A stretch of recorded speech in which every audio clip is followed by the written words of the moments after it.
নমস্কার, আমি সৌভিক। আজকে কুম্ভ রাশি এবং কুম্ভ লগ্নের জাতক জাতিকাদের 2024 সাল কেমন যাবে সেই বিষয়ে আলোচনা করব। দেখুন, এই ফলাফল কুম্ভ রাশি এবং কুম্ভ লগ্নে উভয় লিঙ্গের মানুষদের জন্য প্রযোজ্য। এছাড়া আমাকে অনেকে প্রশ্ন করেন যে কুম্ভ রাশির শতবিশা নক্ষত্রের ফলাফল বলুন বা কুম্ভ লগ্নের পূর্ব ভাদ্রপদের নক্ষত্রের ফলাফল বলুন।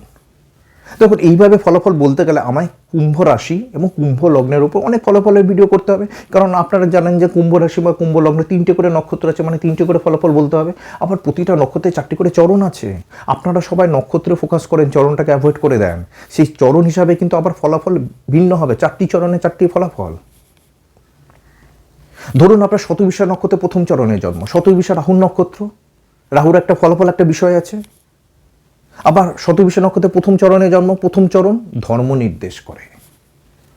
ধর্ম মানে শুধু আধ্যাত্মিকতা নয়, ধর্ম মানে জীবনে সব কর্ম সঠিকভাবে করা। এছাড়া প্রথম চরণ ফায়ার এলিমেন্টকে নির্দেশ করে, অর্থাৎ তাপ এবং বলকে। ফায়ারের বাংলা মানে কি? অগ্নি। অগ্নি যে কোনো জিনিসকে পিউরিফিকেশন করে, পবিত্র করে। তাই আমরা যখন যজ্ঞ করি তখন দেখবেন অগ্নিতে কিছু দিয়ে, কিছু বস্তু দান করে স্বাহা বলি। তার মানে যে বস্তু অগ্নিতে অর্পণ করা হয় সেই বস্তুটা পবিত্র হয়ে যায়। আবার অগ্নি অনেকটা না মেসেঞ্জার বা কমিউনিকেশনেরও কাজ করে। এর অর্থ আমরা যদি যজ্ঞের মধ্যে কোনো বস্তু দান করি তা অগ্নির মারফত সেটা দেবতাদের কাছে পৌঁছে যায় বা অগ্নি সেটা দেবতাদের কাছে পৌঁছে দেয়। তার মানে বুঝতে পারছেন আলোচনা কত গভীর হবে। এবার ধরুন আপনার শতবিশা নক্ষত্রে 3য় চরণে জন্ম। 3য় চরণ বায়ুকে নির্দেশ করে। বায়ু মানে প্রাণবায়ু, হাওয়া। আবার দেখবেন বায়ুর স্বভাব সবসময় ঊর্ধ্বগামী, তাই না? তাহলে সেই ব্যক্তির মধ্যে আমরা উচ্চ আকাঙ্ক্ষা দেখতে পাবো। ঠিক তেমনি বায়ু নির্দেশ করে বিচার, জ্ঞান, অর্থাৎ এতগুলো বিষয় নক্ষত্রের চরণ থেকে ফুটে উঠবে। এছাড়া 3য় চরণ নির্দেশ করে কাম, অর্থাৎ আপনার মধ্যে কামনা ভাব বেশি থাকবে। কামনা মানে শুধু যৌনতা নয়, কামনা মানে আপনার মনের অন্তরে যে কোনো বিষয়ে তীব্র আকাঙ্ক্ষা।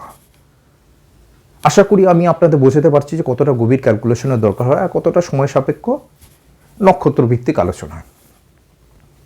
তাছাড়া আপনার এই বছর কেমন যাবে, আপনার সামনের বছর কেমন যাবে, তার পরের বছর কেমন যাবে, এসব বিষয় দেখতে গেলে তিথি প্রবেশ নামে একটা সিস্টেম আছে, সেটা দিয়েও করা যায়। থাক সে কথা, আমি কুম্ভকে রাশি হিসাবে এবং কুম্ভকে লগ্ন হিসাবে, অর্থাৎ রাশি এবং লগ্ন ভিত্তিক আলোচনা শুরু করছি। স্টেপ বাই স্টেপ শুরু করব। সবার প্রথমে রাহু এবং কেতুর কথায় আসি। দেখুন, আমি রাহু কেতু গোচর নিয়ে না একটা বড় ভিডিও করেছি, বিস্তারিত আলোচনা করেছি ভিডিওতে। যারা অনেকে দেখেছেন, যারা দেখেননি লিঙ্কটা ডেসক্রিপশন বক্সে দিচ্ছি, প্লিজ দেখে দেবেন। আমি কথা দিচ্ছি রাহু কেতু নিয়ে যত কোশ্চেন আছে সব উত্তর আপনি পেয়ে যাবেন ওটাতে। আমি এখানে ছোট করে বলবো রাহু কেতুর ফলাফল। দেখুন, রাহু কেতুর ওপর নির্ভর করে আগামী 1.5 বছর আপনার ফোকাস কোন দিকে যাবে আর আপনি কোন বিষয়কে নেগলেক্ট করবেন। কেতু বিষয়কে না ডিসলভ করায়, ডিট্যাচমেন্ট করায়, আপনার মন থেকে সেই বিষয়কে সরিয়ে দেয়। আবার রাহু নতুন কিছু শুরু করাবে। দেখুন, রাহু কেতুর একটা ফান্ডা আছে। রাহু কোনো জিনিস শুরু করে, আবার কেতু সেটা নিষ্পত্তি করে। রাহু বছরে যে ভাবের ওপর অবস্থান করবে আপনার আগামী 1.5 বছর ওই ভাবের কারকতার উপর আপনার ফোকাস বেশি হবে। রাহু বর্তমানে 2য় ভাবে অবস্থান করছে। 2য় ভাব হলো ফ্যামিলি, অর্থাৎ আপনার ফ্যামিলির প্রতি দায়বদ্ধতা বেশি বাড়বে বা আপনার ফ্যামিলির প্রতি মনোসংযোগ বাড়বে। তাছাড়া 2য় ঘর কুটুম্ব বা রিলেটিভ, আপনার কথাবার্তা, মুখমণ্ডল, ডান চোখ, অর্থ বা আপনি অর্থ কতটা সঞ্চয় করতে পারছেন, আপনার খাদ্য স্বভাব, এসব নির্দেশ করে। অর্থাৎ এই বিষয়ের উপর বেশি প্রভাব আসবে। ফুড হ্যাবিট আপনার চেঞ্জ হবে। বেশি মশলাদার খাবারের প্রতি আপনার আকর্ষণ বাড়বে। নেশার দ্রব্যের প্রতি আকৃষ্ট হবেন। ফাটকা ইনকামের প্রতি আকৃষ্ট হবেন। কথাবার্তার মধ্যে আপনার ডিপ্লোম্যাটিক ভাব আসবে, ছল চাতুরী মনোভাব আসবে। তার সাথে সাথে অর্থ বৃদ্ধিও হবে, হঠাৎ অর্থ প্রাপ্তিও হবে। অর্থাৎ এতগুলো বিষয় প্রভাবিত হবে। আবার রাহু বিদেশি বস্তু বা ভিন্ন ধর্ম বা ভিন্ন কালচার নির্দেশ করে, অর্থাৎ বিদেশ থেকে ইনকাম বা বিদেশে যাওয়া বা ভিন্ন ধর্মের রিলেশন অ্যাটাচমেন্ট হওয়া, এগুলো নির্দেশ করছে। এবার কেতুর ফলাফল নিয়ে আলোচনা করি। কেতু আপনার রাশির অষ্টমে গোচর করছে, কন্যাতে। দেখুন, অষ্টম স্থান হলো কন্যা রাশি। কন্যা রাশি কালপুরুষ কুণ্ডলী অনুযায়ী 6ষ্ঠ ঘর। 6ষ্ঠ ঘর কি? রোগ, রিপু, ঋণ, চাকরির জায়গা, আপনার মামলা মোকদ্দমার জায়গা। অর্থাৎ আপনি যদি রোগগ্রস্ত হন তাহলে তা থেকে উচিত ওষুধের মাধ্যমে আপনি মুক্তি পাবেন, মানে সুস্থ হবেন। যদি আপনার শত্রু থাকে, আপনার মাথা দিয়ে এই সময় আপনার শত্রুতার কথা বেরিয়ে যাবে। আপনি যদি ঋণগ্রস্ত হন তা থেকে আপনি মুক্তি পাবেন। আবার এইসব বিষয়ের সাথে যুক্ত না থাকলে নতুন করে কিন্তু এগুলো আবার শুরু হতে পারে, এখানে সাবধানতা নেবেন। আবার আপনার অষ্টম ঘর হলো আপনার শ্বশুরবাড়ি বা আপনার জীবনসঙ্গী রোজগার। সুতরাং আপনার শ্বশুরবাড়ি বা জীবনসঙ্গী উপার্জনের বিষয়ে প্রভাব আসবে। বা আপনার এই বিষয় থেকে নিজের ফোকাস সরে যাবে। তবে শরীরে পাচনতন্ত্র, অগ্ন্যাশয় এসব বিষয়ে যত্ন নেবেন। আবার দেখুন রাহু মীন রাশিতে অর্থাৎ কালপুরুষ কুণ্ডলী দ্বাদশ রাশিতে গোচর করছে। মীন রাশি নির্দেশ করে সমুদ্র তীরবর্তী অঞ্চল, কোস্টাল এরিয়া, নদীর সঙ্গম, অর্থাৎ এইসব জায়গায় আপনার আকর্ষণ বাড়বে বা আপনি ভ্রমণ করতে যেতে পারেন। দেখুন এই বিষয়ে আর বেশি বলবো না, আপনারা পারলে আমার ভিডিওটা একবার দেখে নেবেন। এবার আপনার কর্মজীবন দিয়ে আলোচনা শুরু করি। আর দেখুন আমি ডেসক্রিপশন বক্সে একটা হোয়াটসঅ্যাপ গ্রুপের লিঙ্ক দিয়েছি, পারলে আপনারা জয়েন করবেন, ওখানে ছোটো ছোটো ইনফরমেশন পাবেন। আর ভিডিওটা যদি ইনফরমেটিভ মনে হয় প্লিজ চ্যানেলটা সাবস্ক্রাইব করবেন। দেখুন কুম্ভ রাশির কর্মজীবন দেখতে গেলে আপনার দশম ঘর এবং শনির অবস্থানের দিকে নজর দিতে হবে। আপনার দশম ঘর হলো বৃশ্চিক রাশি, আর দশম ঘরে বর্তমানে শনির দশম দৃষ্টি আছে, অর্থাৎ দশম ঘর অ্যাক্টিভ আছে। শনি গত 1 বছর এবং আগামী 1 বছর ধরে অ্যাক্টিভ করে রেখেছে, আগামী 1.5 বছর আপনার দশম ঘর অ্যাক্টিভ করে রাখবে, অর্থাৎ এপ্রিল 2025 পর্যন্ত আপনার দশম ঘর অ্যাক্টিভ করবে। দেখুন দশম ঘর অ্যাক্টিভ করে রেখেছে, সেটা নেগেটিভ না পজিটিভ এরকম চিন্তা আপনার মাথায় আসতে পারে, সেটা আপনার ব্যক্তিগত গ্রহের অবস্থানের উপর নির্ভর করবে।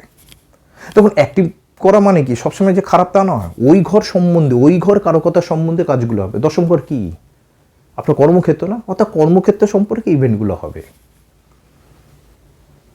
তবে কুম্ভ রাশির ক্ষেত্রে শনি আপনার জন্মকালীন চন্দ্রের সাথে সম্পর্ক করছি, চন্দ্র উপরে পাস করছে, তো এখানেই আসল প্রবলেম কুম্ভ রাশির ক্ষেত্রে, সেটা ভালো মতো কুম্ভ রাশির লোকেরা বুঝতে পারছেন।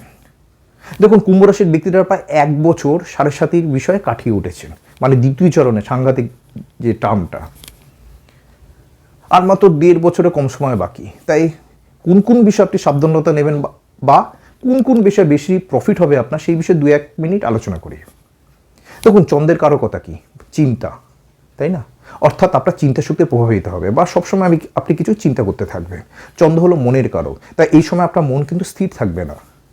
তাছাড়া চন্দ্র হলো টেনশনের কারক, অর্থাৎ আপনার এই সময় টেনশন বাড়তে পারে বা আপনি যে কোনো জিনিস নিয়ে টেনশনে পড়ে গেলেন। চন্দ্র হলো পরিবর্তনের কারক, তাই এই সময় আপনার লোকেশন চেঞ্জ হতে পারে বা আপনি শর্ট ট্রাভেলিং করলেন। চন্দ্র হলো লিকুইড ক্যাশের কারক, অর্থাৎ আপনার এই সময় লিকুইড ক্যাশের প্রবলেম হতে পারে। চন্দ্র হলো মায়ের কারক, আপনার মায়ের স্বাস্থ্য সম্বন্ধে একটু যত্ন নিতে হবে। চন্দ্রকে আমরা ঘুমের হিসাবে ধরি, অর্থাৎ আপনার ঘুমের সমস্যা হতে পারে। দেখুন চন্দ্র আর শনি সম্পর্ক ভালো না তো, তাই এই নেগেটিভ পয়েন্টগুলো হবে। এবার আপনার কুম্ভ রাশিতে চন্দ্রের সঙ্গে কোনো সাপোর্টিং গ্রহ বসে আছে, ভালো গ্রহ, তাহলে কিন্তু এই প্রবলেমগুলো হবে না। এছাড়া চন্দ্র মানে বদনাম বা চিটিং, এগুলো কিন্তু সমস্যায় আপনি পড়তে পারেন, এগুলো না নেগেটিভ পয়েন্ট। আবার যারা এই সময় চাকরির ক্ষেত্রে ট্রান্সফার চাইছেন তাদের ইচ্ছা পূর্ণ হবে। আবার যারা খাদ্যদ্রব্য, জল, লিকুইড, সেলস অ্যান্ড মার্কেটিং, ঠিক আছে, art performing, marine engineer, medicine, homeopathic medicine, এইসব বিষয়ের সাথে যুক্ত, তাদের কিন্তু আবার ব্যাপক সাফল্য আসবে। দেখুন আমি যে বিষয়গুলো বললাম এগুলো কুম্ভ রাশির ক্ষেত্রে প্রযোজ্য, কুম্ভ লগ্নের ক্ষেত্রে নয়। যদি আপনার রাশি এবং লগ্ন একই হয় তাহলে প্রযোজ্য। এছাড়া আরেকটি বিষয় কি জানেন, কুম্ভ রাশি 16 ডিগ্রি 40 মিনিট থেকে 20 ডিগ্রি এবং 23 ডিগ্রি 20 মিনিট থেকে 26-40, হ্যাঁ, এর মধ্যে এই অংশকে বলা হয় পুষ্কর নবাংশ। অর্থাৎ শনি যখন গোচরে এই ডিগ্রিগুলোর উপর দিয়ে পাস হবে তখন কিন্তু কারো ক্ষেত্রে নেগেটিভ ফল দেবে না, কারণ পুষ্কর নবাংশে যে কোনো ডিগ্রি শুভ ফল দেওয়ার জন্য খুব পাওয়ারফুল। আবার এটাও হতে পারে শনি আপনাকে প্রচুর অভিজ্ঞতার মাধ্যমে ম্যাচিউর করে তুলবে এবং নতুন কাজের সন্ধানও দেবে, কারণ এই সময় আপনার দশম ঘর বৃশ্চিক কিন্তু অ্যাক্টিভ। আবার এপ্রিল মাসের পর বৃহস্পতি কোথায়, এখন মেষ রাশিতে, এপ্রিল মাসের পর বৃহস্পতি বৃষতে গোচর করবে। বৃষ থেকে সপ্তম দৃষ্টি কিন্তু আপনার দশমে বৃশ্চিকে দেবে। বৃহস্পতি দৃষ্টির ভূমিকা আপনার সবাই জানেন। বৃহস্পতি দৃষ্টির ফলে ডাবল ট্রানজিট হবে। ডাবল ট্রানজিট মানে শনিরও দৃষ্টি বৃশ্চিকে, বৃহস্পতিরও দৃষ্টি, এটাকে ডাবল ট্রানজিট বলে। আশা করি নতুন কোনো কাজ পেতে পারেন বা কাজের ক্ষেত্রে দায়িত্ব পরিবর্তন হতে পারে। আর বছরের শুরুতে আপনার দশম ঘরে শুক্র এবং মঙ্গল ছিল, বছর যখন স্টার্ট হয়েছে, এটা দারুণ ব্যাপার। আর মীন রাশিতে অবস্থিত রাহুর সাথে বৃশ্চিকের পঞ্চম সম্পর্ক হচ্ছে। এমনও হতে পারে যারা বিদেশে যেতে চাইছেন তারা বিদেশে যেতে পারবেন। তাছাড়া যারা বিদেশ থেকে ইনকাম করছে তাদের ইনকাম বাড়তে পারে। হঠাৎ কর্মক্ষেত্রে পদোন্নতি হওয়ারও সম্ভাবনা রয়েছে। এছাড়া এপ্রিল মাস পর্যন্ত আপনার নবম ঘরে বৃহস্পতি দৃষ্টি দেবে। বৃহস্পতি মেষ থেকে তুলাতে দৃষ্টি দিচ্ছে, যা কিনা আপনার ভাগ্য বৃদ্ধিতে সাহায্য করবে। তাছাড়া শনি আপনার তৃতীয় ঘরে এবং সপ্তম ঘরকে অ্যাক্টিভ করে রেখেছে। দেখুন একটা ব্যাপার কি জানেন, শনি গোচরে আপনার জন্মছকে যে ভাবগুলোকে অ্যাক্টিভ করবে সেই ভাবগুলোর বিষয়ে কর্ম আপনাকে করতে হবে। দেখুন তৃতীয় ঘর আপনার ছোট ভাই বোন, শর্ট ট্রাভেল, আপনার যোগাযোগের মাধ্যম, রাইটিং স্কিল, অর্থাৎ কাজের ক্ষেত্রে আপনার শর্ট ট্রাভেল করতে হতে পারে। যারা লেখালেখি করছে তাদের ডেভেলপ হবে, আপনার নতুন কোনো যোগাযোগের মাধ্যম তৈরি হবে, আপনার স্কিল বৃদ্ধি পাবে। এইসব বিষয়গুলো কিন্তু এখন অ্যাক্টিভ হবে। এরপর শুনি আপনার সপ্তম ঘরকে অ্যাক্টিভ করছে সিংহ রাশি না। আমি 100% শিওর কুম্ভ রাশি এবং কুম্ভ লগ্নে যারা ব্যবসায়ী তাদের ব্যবসার ক্ষেত্রে পরিবর্তন এসেছে বা আসবে, পুরনো ব্যবসা ছিল নতুন ব্যবসা শুরু করা বা ব্যবসায় নতুন আইটেম নিয়ে চলে আসা। কারণ এপ্রিল পর্যন্ত ডবল ট্যানজেন্ট কিন্তু আপনার 7th হাউসে আছে। আর বৃহস্পতি আপনার তৃতীয় ঘরে থেকে নবম দৃষ্টি, অর্থাৎ এপ্রিল মাস পর্যন্ত ভাগ্য বৃদ্ধি করাবে, নবমে দৃষ্টি দিচ্ছে। তাছাড়া বৃহস্পতি দৃষ্টি আপনার সপ্তম ঘরেও দিচ্ছে, শনি সপ্তম দৃষ্টি সপ্তম ঘরে, অর্থাৎ ব্যবসার ক্ষেত্রে যেই বিষয়গুলো আমি বলেছি তা কিন্তু ঘটবে। ব্যবসা একটা কিছু মেজর চেঞ্জ হচ্ছে, ব্যবসার প্যাটার্নের পরিবর্তন হতে পারে, ঠিক না? তবে নতুন ব্যবসা শুরু করার জন্য আদর্শ সময়। এরপর মে মাস থেকে বিশ্বতে, অর্থাৎ আপনার রাশির চতুর্থে অবস্থান করবে বৃহস্পতি, অর্থাৎ আপনার চতুর্থ ঘর অ্যাক্টিভ করবে। চতুর্থ ঘর অ্যাক্টিভ করে আপনার অষ্টম, দশম এবং দ্বাদশ ঘরে বৃহস্পতি দৃষ্টি দেবে। অর্থাৎ যারা রিসার্চ ওরিয়েন্টেড কাজ, টেকনোলজি, পৈতৃক সম্পত্তি দিয়ে ইনকাম করছেন বা অকাল সায়েন্স বা মাটির নিচে তলার দ্রব্য, এইসব বিষয়ের সাথে কর্মের সাথে জড়িত, ইন্স্যুরেন্স সেক্টর, অডিটার, তাদের কিন্তু মে মাস থেকে বেশি সাফল্য আসবে। তারপর মে মাসের পর আপনার দশম ঘরে ডাবল ট্রানজিট হবে। মে মাসের পরে 100% কর্মের বিষয় আপনার চেঞ্জ হবে। তারপর বৃহস্পতি দৃষ্টি আপনার দ্বাদশ ঘরে পড়বে, এটাও ভালো, খরচ কিন্তু কমবে। বৈদেশিক মুদ্রা প্রাপ্তি বা যারা হসপিটালাইজেশন সিস্টেমের সঙ্গে জড়িত বা ইনভেস্টমেন্ট সেক্টরের সঙ্গে জড়িত তাদেরও কিন্তু ব্যাপক সাফল্য আসবে। এটা হলো শনি এবং বৃহস্পতি আগামী 2024 সালে কর্মক্ষেত্রে ভবিষ্যৎ। দেখুন কুম্ভ রাশির 7.5 চলছে, অনেক ডিস্টার্বের মধ্যে আছে, তবে এটা একটা জাস্ট সময়, আস্তে আস্তে সব ঠিক হয়ে যাবে। যদি একান্তে নতুন কাজ শুরু করতে না পারেন তাহলে এখন প্ল্যান করে রাখুন, যা হারাচ্ছেন তা সব ফেরত পাবে। আশা করব 2024 সালে আপনার কর্মক্ষেত্রের দিক দিয়ে আপনি বেশি পরিমাণে ফোকাস করতে পারবেন। আর যারা চাকরি করছেন তাদের কাজের ক্ষেত্রে মেজর পরিবর্তন মে মাস থেকে আসবে। যারা দীর্ঘদিন ধরে আপনার প্রত্যাশা অনুযায়ী নতুন কর্মক্ষেত্রে যোগ দেওয়া বা চাকরি পাওয়া বা মেজর দায়িত্ব পাওয়ার চেষ্টা করছেন তাদের কিন্তু পরিবর্তন আসবে। আবার কেউ কেউ মানসিকভাবে বা পারিপার্শ্বিকভাবে খুব হিউমিলেট হচ্ছেন বা যন্ত্রণার শিকার হচ্ছেন, এরকম কিন্তু 7.5 হয়।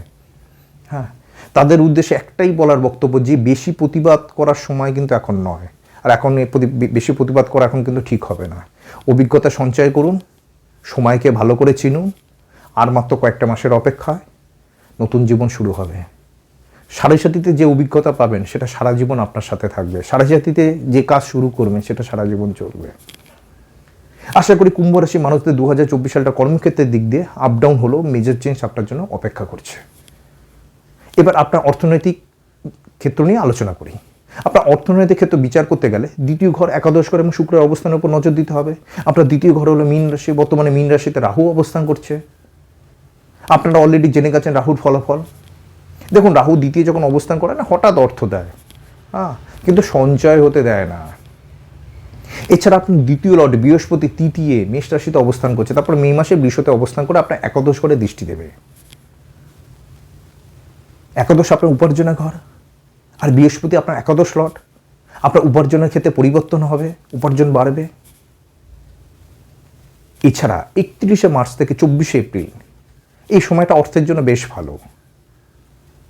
তাছাড়া 12ই জুন 2024 থেকে 7ই জুলাই পর্যন্ত আর্থিক ক্ষেত্রে বেশ ভালো হবার ইঙ্গিত দিচ্ছে। দেখুন রাহু বর্তমানে দ্বিতীয়, এ সময় ফাটকা ইনকাম করার আপনি চেষ্টা করবেন বা ফাটকা অর্থ প্রাপ্তি হবে আপনার। আবার ফাটকায় বেশি ঢুকে কিন্তু সব শেষ হয়ে যেতে পারে, সাবধান। তবে মে মাস থেকে বিনিয়োগ থেকে প্রফিট আসবে, তবে আপনাকে এটা মনে রাখতে হবে রাহু হঠাৎ উত্থান দেয় আবার পতন দেয়। আশা করি বছরের প্রথম 2 মাস একটু আর্থিক ক্ষেত্রে টান থাকলো, তারপরের থেকে অর্থের প্রভাব আপনার বজায় থাকবে। এবার আপনার পারিবারিক জীবনে আলোচনা করব। আপনার দ্বিতীয় ঘর এবং চতুর্থ ঘর আপনার পারিবারিক জীবনকে প্রভাবিত করে। আর আপনার দ্বিতীয় ঘর এবং অষ্টম ঘরে এই কক্ষের মধ্যে রাহু এবং কেতু অবস্থান করছে, অর্থাৎ আপনার নিজের ফ্যামিলি আর আপনি যদি বিবাহিত হন তাহলে আপনার শ্বশুরবাড়ি সম্পর্কের মধ্যে ব্যাপকভাবে প্রভাবিত হবে এই সময়। যদি শ্বশুরবাড়ির সাথে আপনার রিলেশন ঠিকঠাক চলছে তাহলে কিন্তু একটু গন্ডগোল হতে পারে, মনোমালিন্য হতে পারে বা সম্পর্ক একদম ঠান্ডা হয়ে যেতে পারে। আবার যদি সম্পর্ক ঠান্ডা থাকে তাহলে নতুন করে সম্পর্ক তৈরি হবে। আপনার জীবনসঙ্গীর উপার্জন প্রভাবিত হবে, এটা হলো একটা বিষয়। আবার আরেকটি বিষয় হলো দ্বিতীয় রাহু, অর্থাৎ নতুন কোনো সম্পর্ক আপনার শুরু হতে পারে। তবে কথা বলার সময় মুখের ভাষা ব্যবহারের দিকে খেয়াল রাখবেন। ফাউল টক হয়ে যেতে পারে। আবার বেশি ডিপ্লোম্যাটিক কিন্তু খুব কষ্টদায়ক। বেশি কূটনীতিক কেউ যদি বুঝে যায় আপনি বেশি ডিপ্লোম্যাটিক, আপনাকে সবাই অ্যাভয়েড করতে শুরু করবে। আর আপনার ফুড হ্যাবিটের বিষয়ে চেঞ্জ আসবে। এবার চতুর্থ ঘরের দিকে নজর দিই। আপনার চতুর্থ ঘর হলো বৃষ রাশি। দেখুন একটা বিষয় কি, চতুর্থ ঘর হলো আপনার মা, চন্দ্র আপনার মা নির্দেশ করে। আবার চতুর্থ ঘর হলো আপনার মন, আবার চন্দ্র হলো আপনার মানসিক অবস্থান। চতুর্থ হলো আপনার গৃহসুখ, আপনার বাড়ি। এই এপ্রিল পর্যন্ত আপনার এইসব বিষয় যেমন চলছিল ঠিক তেমনি চলবে। এপ্রিলের পর চতুর্থ ঘরে বৃহস্পতি প্রবেশ করবে, তখন চতুর্থ ঘর অ্যাক্টিভ হয়ে যাবে। তখন বৃহস্পতি শুভ গ্রহ, আশা করি মে মাসের পর থেকে আপনার গৃহস্থ সুখ বজায় থাকবে। আর দেখুন শনি তো চন্দ্রের উপর দিয়ে পাস করছে, একটু দুঃখ, কষ্ট, হতাশা, ডিপ্রেশন তো দেবে, ন্যায্য প্রাপ্তি থেকে বঞ্চিত করবে। তাই আপনার চতুর্থ ঘরে বৃহস্পতি অবস্থান বলে কিছুটা মানসিক দিক দিয়ে আপনি একটু বলবান হবেন। দেখুন শুধু সিঙ্গেল চন্দ্র বসে আছে কুম্ভ রাশিতে, তারা খুব প্রবলেম আছে। এবার চন্দ্রের সঙ্গে ধরুন শুক্র আছে, বৃহস্পতি আছে, রবি আছে, তারা কিছুটা বাঁচোয়া। তবে আপনার নিজের মায়ের স্বাস্থ্যের দিকে যত্ন নেবেন। তবে এই সময় গৃহ সংস্কার, নতুন বাড়ি বা জমি ক্রয় এগুলো হওয়ার সম্ভাবনা প্রবল। অর্থাৎ 2024 সালে আপনার পারিবারিক জীবন এভারেজ থাকবে। এবার আপনার প্রেম ও বিবাহিত জীবন নিয়ে আলোচনা করব। আপনার ভালোবাসার বিচার করার ঘর হলো মিথুন রাশি। এই মিথুন রাশিতে এই মাসে নেগেটিভ কোনো গ্রহের ইম্প্যাক্ট নেই, এটা একটা ভালো দিক। জানেন আমাদের মধ্যে অনেকের ধারণা যে রাশিচক্রে 12টা যে ঘর আছে না, আমরা সবাই ভাবি যে প্রত্যেক ঘরে গ্রহের অবস্থান থাকা ভালো, মানে মেষ থেকে একেবারে 12টা তো গ্রহ হয় না, 9টা গ্রহ, 9টা স্থানে 9টা গ্রহ থাকবে ভালো। মানে ব্যক্তিগত জন্মছকা বলছি। এর একটা সুফল আছে এবং কুফল আছে। উদাহরণ হিসাবে যদি বলি, চন্দ্র আপনার কুম্ভ রাশিতে অবস্থান করছে। কুম্ভ রাশির নেচার কি? গোপনীয়তা। কুম্ভ রাশির ব্যক্তিরা একটু গোপন স্বভাবের হয়, চট করে মনের কথা কাউকে বলতে চায় না, বলতে শুরু করলে আবার থামবে না। নিজের মনের কথা নিজে মনে রাখতে পছন্দ করে।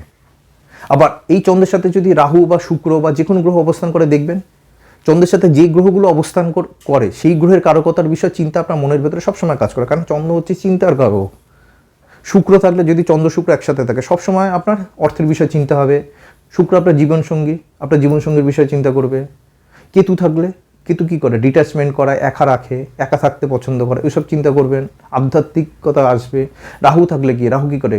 ডিজায়ার, আকাঙ্ক্ষা, আমার একটুতেই চেঁচামেচি করে, এগুলো হবে। যাকে এসব বিষয় এই বছর আপনার প্রেমের জীবন এভারেজ থাকবে। ভালোবাসার সঙ্গীর সাথে যেমন সম্পর্ক চলছিল সেরকম চলবে। জুন মাসের 14 তারিখ থেকে 29শে জুন পর্যন্ত এই সময়টা আপনার ভালোবাসার জীবনের জন্য একদম পারফেক্ট। এই সময় আপনার ভালোবাসার জীবনে কিংবা কিছু দায়িত্ব পরিবর্তন হতে পারে। আর যাদের জীবনে ভালোবাসার সঙ্গী পাননি তাদের জীবনে ভালোবাসার রিলেশন নতুন আসতে পারে। তবে এপ্রিল মাসের শেষের দিকটা একটু রিলেশনের বিষয়ে যত্ন নেবেন। তাছাড়া সারা বছর যেমন চলছিল তেমনই চলবে। আর কুম্ভ রাশির ক্ষেত্রে সাড়ে সাথেই চলছে, তাই মন এবং মানসিকতা আপনার কিন্তু আপ ডাউন থাকবে। তাই জীবনসঙ্গীর সাথে, মানে প্রেমের সঙ্গী বলুন, জীবনসঙ্গী বলুন, যাই বলুন, ব্যবহার কিন্তু ঠিকঠাক রাখবেন। না হলে কিন্তু সাড়ে সাথীতে কিন্তু প্রেমের সম্পর্ক কিন্তু বিচ্ছেদ করিয়ে দেয়। কেমন? তবে একটা সুখবর আছে, যে সমস্ত অবিবাহিত কুম্ভ রাশি জাতক জাতিকারা দীর্ঘদিন ধরে বিবাহের চেষ্টা করছেন বা যাদের বিবাহের বয়স হয়ে গিয়েছে তাদের কিন্তু বিবাহ হতে পারে। এবার বিবাহিত জীবন নিয়ে আলোচনা করব। আপনার সিংহ রাশি হলো 7ম ঘর। সিংহ রাশিতে এই মুহূর্তে ডাবল ট্রানজিট চলছে এপ্রিল পর্যন্ত। এর ফলে আপনার বিবাহিত জীবন আমূল পরিবর্তন আসবে বা এসেছে। হয়তো পরিবর্তন এসেছে, নাহলে পরিবর্তন শুরু হয়েছে। যাদের জীবনে আসেনি, এখনও পরিবর্তন আসেনি, তাদের জীবনে পরিবর্তন আসবে। দেখুন পরিবর্তন মানে সব কিছু নেগেটিভ ভাববেন না, কিন্তু কী হতে পারে সেই বিষয়ে এবার আলোচনা করবো। কারণ পরিবর্তন শুনলে আপনারা ভাবেন গেল রে। প্রথমত সন্তান যদি প্রাপ্তির জন্য চেষ্টা করতে, সন্তান প্রাপ্তি হতে পারে। দ্বিতীয়, সন্তান সম্পর্কে কোনো ইভেন্ট হতে পারে। তৃতীয়ত, মাসে যাদের বিবাহিত জীবনে সমস্যা চলছিল সেই সমস্যা মিটে যেতে পারে।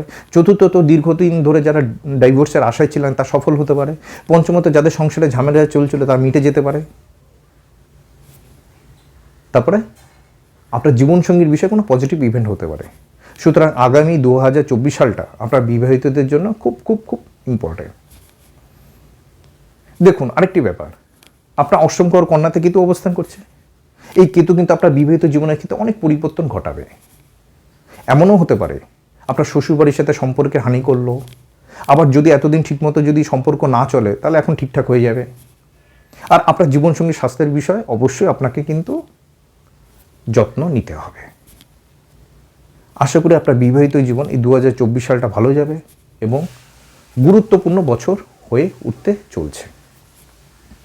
এবার আপনার সন্তান বিষয়ে আলোচনা করি। আপনার পঞ্চম ঘর কি? মিথুন রাশি। সন্তান বিষয়ে বিশেষ কিছু নেই, যেমন গতানুগতিক চলছে সেইভাবে চলবে। তবে কি জানেন, সাড়ে সাথীতে শুধু আপনাকে না, পুরো ফ্যামিলিকে এফেক্ট করে সাড়ে সাথী। তাই নিজের যত্ন নেবেন এবং সন্তানের যত্ন নেবেন। তবে একটা কথা বলছি, কুম্ভ রাশির ক্ষেত্রে সাড়ে সাথী চলছে, কুম্ভ লগ্নের ক্ষেত্রে না, লগ্নের উপরে কিন্তু সাড়ে সাথী চলে না। এবার স্বাস্থ্য বিষয় নিয়ে আলোচনা করব। দেখুন, আপনার ষষ্ঠ ঘর ঠিকঠাক আছে, আর এদিকে চন্দ্রের ওপর শনি পাস করছে। ঠান্ডা লাগা, কোল্ড অ্যান্ড কাফের প্রবলেম এগুলো কিন্তু হতে পারে। আর কি জানেন, সবচেয়ে বড় প্রবলেম হচ্ছে প্যানিক। একটু শরীর খারাপকে বড় করে দেখা। ধরুন আপনার শরীরে একটা ফুসকুড়ি হয়েছে, সেটা অন্য কিছু ভাবা শুরু করলেন, ঠিক না? এরকম কিন্তু হয় সাড়ে সাথীতে। আসলে এটা সামান্য কিছু। তবে আপনার দ্বিতীয় ঘরে রাহু আছে, মুখমণ্ডলের যত্ন নেবেন। বেশি আমিষ খাবার বা মশলাদার খাবারের প্রতি আকৃষ্ট হতে পারেন, এটা কিন্তু ক্ষতি করতে পারে। এদিকটা কিন্তু আপনাকে ম্যানেজ করতে হবে। যাই হোক, নিজের স্বাস্থ্য এবং মায়ের স্বাস্থ্য এবং পুরো ফ্যামিলির স্বাস্থ্য বিষয়ে অবশ্যই যত্ন নেবেন। আর ধরুন আপনাদের কারো সাড়ে সাথী চলছে না, সন্তানের সাড়ে সাথী চলছে। সন্তান একদম যদি টিনেজ হয়, ধরুন 18 বছরের নিচে হয়, 20 বছর হয়, সন্তানের পড়াশোনায় এফেক্ট করবে। সন্তান যদি প্রেম করে, তার প্রেম 12টা বাজ করবে, এসব করবে, উশৃঙ্খল হবে। কিন্তু মেজর এফেক্ট কিন্তু মা বাবার উপর আসবে। এবার শিক্ষা বিষয় নিয়ে বলবো। প্রাথমিক শিক্ষার্থীদের মে মাস থেকে উন্নতি হবে, উচ্চ শিক্ষার্থীদের জুন মাসে থেকে শুভযোগ আছে। তবে আরেকটি ব্যাপার, যাদের চন্দ্রগ্রহ রিলেটেড বা শনিগ্রহ রিলেটেড বিষয়ের সাথে পড়াশোনা করছেন, তারা এই সময় কিন্তু আরও বেশি পরিমাণে তাদের ফোকাস দিতে হবে, আরও বেশি পরিমাণে মনোযোগ দিতে হবে। চন্দ্রগ্রহ রিলেটেড পড়াশোনা হলো biochemistry, environmental science, music, finance, food processing বা হোটেল ম্যানেজমেন্ট। আর শনিগ্রহ রিলেটেড পড়াশোনা হলো history, political science, mythology, geography. এসব বিষয় কিন্তু বেশি যত্ন নিতে হবে সাড়ে সাথীর সময়। নমস্কার, ভালো থাকবেন। আপনার মূল্যবান মতামত আমাকে কমেন্ট বক্সে লিখে জানাবেন।